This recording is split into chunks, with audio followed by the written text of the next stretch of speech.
दोस्तों, आपका स्वागत है हमारे इस यूट्यूब चैनल में।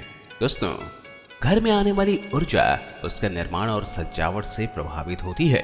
आज हम आपको कुछ ऐसे तरीके बता रहे हैं जिससे घर में सकारात्मक ऊर्जा के प्रवाह में तेजी आएगी।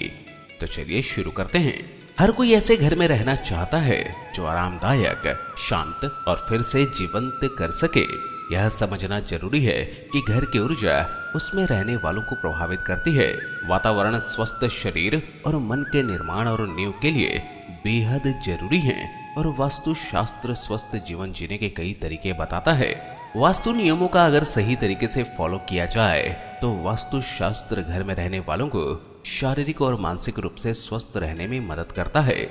आइए जानते हैं इन वास्तु नियमों के बारे में। शांति और ऊर्जा प्रवाह के सिद्धांतों के मुताबिक वास्तुशास्त्र जिंदगी बेहतर बनाता है। घर का मुख्य द्वार ऊर्जा के प्रवाह का एंट्री पॉइंट होता है। जो गेट घर के बाहर की ओर खुलता है वह ऊर्जा को घर से दूर धकेल देता है।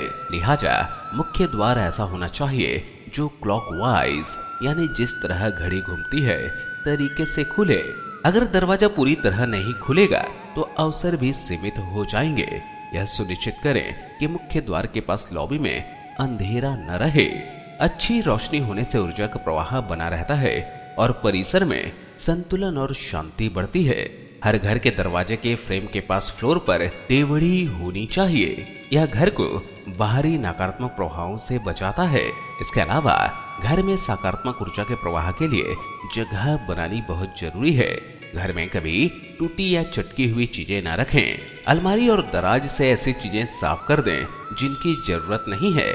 घर को अच्छी तरह से साफ करें और सुनिश्चित करें कि वहां कोई मकड़ी के जाले न हों। घर में नमक के पानी का पोछा लगाएं। माना जाता है कि ऐसा करने से नकारात्मक ऊर्जा का प्रभाव घटता है। इसके अलावा घर की ऊर्जा और उसमें रहने वालों के स्वास्थ्य के बीच गहरा संबंध है। प्राचीन वास्तुकला अनुपातों और स्ट्रक्चर के प्लानिंग के बारे में थी जो हमेशा पृथ्वी के चुंबकीय क्षेत्र और रंगों के सामंजस्य के साथ समन्वय में हो। इसलिए निर्माण सही समय मुहूर्त पर शुरू करना चाहिए। हर इमारत में 3 तरह की ऊर्जा होती है, कॉस्मिक, अर्थ और स्ट्रक्चरल। जगह को सकारात्मक बनाने और तीनों को सद्भाव में सुनिश्चित करने के लिए जगह के मध्य, जिसे ब्रह्म स्थान भी कहा जाता है, में किसी तरह का ढांचे उल्लंघन नहीं होना चाहिए। इससे सुनिश्चित होगा कि कॉस्मिक एनर्जी का प्रवाह संतुलित है। नॉर्थ ईस्ट कोने को जिंदा दिल रखकर अर्थ एनर्जी को संतुलित किया जा सकता है। जगह में कोई अव्यवस्था नहीं होने से स्ट्रक्चरल एनर्जी में सामंजस्य बिठाया जा सकता है। इसके अलावा वास्तु दोष का निवारण इस प्रकार करें। वास्तुशास्त्र के मुताबिक घर की चीजों को सही तरह से रखकर सकारात्मक ऊर्जा का प्रवाह बढ़ाया जा सकता है। साथ ही इससे घर में रहने वालों का स्वास्थ्य भी अच्छा रहेगा। वास्तु के अनुसार अगर बाथरूम किचन के ठीक दूसरी ओर है तो दरवाजा बंद रखें और दरवाजे के फ्रेम पर वास्तु ऊर्जा के जरिए उन्हें विभाजित कर दें ताकि नकारात्मक ऊर्जा वहीं रुक जाए। वास्तु शास्त्र के अनुसार शीशे ऊर्जा को वापस धकेलते हैं। इसलिए अगर बेड के सामने शीशा हो तो बेहतर नींद के लिए उसे ढक कर रखें या हटा दें। घर में एक तुलसी का पौधा होना चाहिए। इससे नकारात्मक ऊर्जा खत्म हो जाती है। इसके अलावा साफ हवा और सूरज की रोशनी घर में सकारात्मक ऊर्जा लाती है।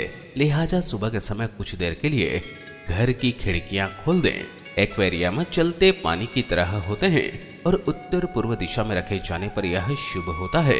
मेन गेट के सामने पेड़, खंबा या स्तंभ लगाने से बचे। इसे द्वार वेद यानी द्वार बाधा कहा जाता है। इसी तरह दरवाजे के पास मरे पौधे लगाने से बचे। इसके अलावा बाथरूम को हमेशा बंद रखें। जब इस्तेमाल में न हो तो टॉयलेट का ढक्कन गिरा दें। घर में पानी लीक करने वाली टंकी नहीं होनी चाहिए। बाथरूम में खुशबूदार फ्रेशनर्स लगाएं।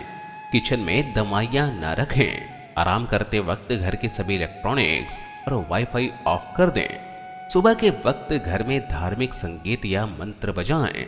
ध्यान दें कि फर्नीचर के कोने पैने न हों। घर की सजावट में अत्यधिक लाल, काला और ग्रे का इस्तेमाल करने से बचें।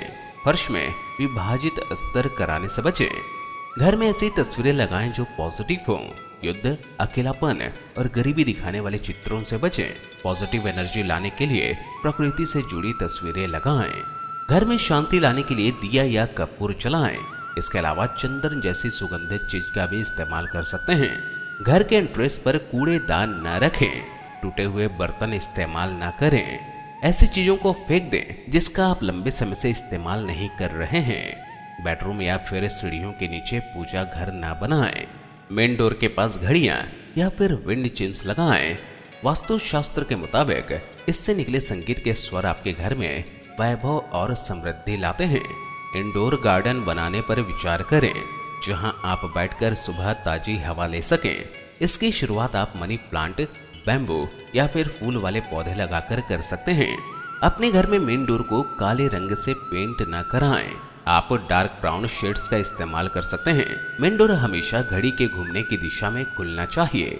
लिविंग रूम में सारे इलेक्ट्रिक अप्लायंसेस दक्षिण पूर्व दिशा में रखें। वास्तु के मुताबिक झरने, गोल्ड फिश या बहती नदी के पेंटिंग्स लगाने से सौभाग्य और वैभव आता है। आप अगर विदेशों में करियर की संभावनाएं तलाश रहे हैं तो विदेशी मुद्रा, उड़ते पक्षी, रेसिंग बाइक्स और कारों की पेंटिंग्स लगाएं। वास्तु के मुताबिक घड़ियां किसी दिशा को ऊर्जावान बनाती हैं, इसलिए आपके घर में जितनी घड़ियां हों वो चलनी चाहिए। ऐसी सभी घड़ियों को हटा दें जो बंद हैं, क्योंकि यह देरी या वित्त में रुकावट का प्रतीक है। सारी घड़ियां उत्तर या उत्तर पूर्व में लगी होनी चाहिए। वास्तु के मुताबिक पक्षियों को दाना खिलाने से वैभव और सकारात्मक ऊर्जा आती है। आप अपने घर, छत या बालकनी में एक दाना पानी वाला बॉक्स रख सकते हैं, लेकिन ध्यान रहे कि ये बर्तन साफ हों। इसके अलावा घर की सारी नकारात्मक शक्तियों को सोखने के लिए कच्चा समुद्री नमक रखें। इसके अलावा आप फर्श को साफ करने के लिए इस्तेमाल होने वाले पानी में एक चुटकी समुद्री नमक मिला सकते हैं। अगर आपको ऐसा लग रहा है कि आपका काम रुक रहा है या फिर प्लान के मुताबिक आपके काम नहीं हो रहे हैं, तो घर में 2 कपूर के गोले या क्यूब्स रखें और जब वे सूख जाए तो उन्हें बदल दें। अगर आपको लगता है कि घर में वास्तु दोष है तो 6 या 8 खोखली छड़ों वाली विंड चाइम्स का इस्तेमाल करें, क्योंकि इससे अच्छी ऊर्जा बढ़ती है। घोड़ी की नाल को ऊपर की तरफ पॉइंट करते हुए लटकाएं, क्योंकि ऐसा माना जाता है कि यह सभी अच्छी ऊर्जाओं को आकर्षित और समाहित करता है। इसके लिए मेन गेट सही जगह है। लिविंग रूम में अपने परिवार की तस्वीरें लगाने से रिश्तों में मजबूती और सकारात्मकता आ सकती है। तो ये तो दोस्तों घर के लिए कुछ वास्तु टिप्स।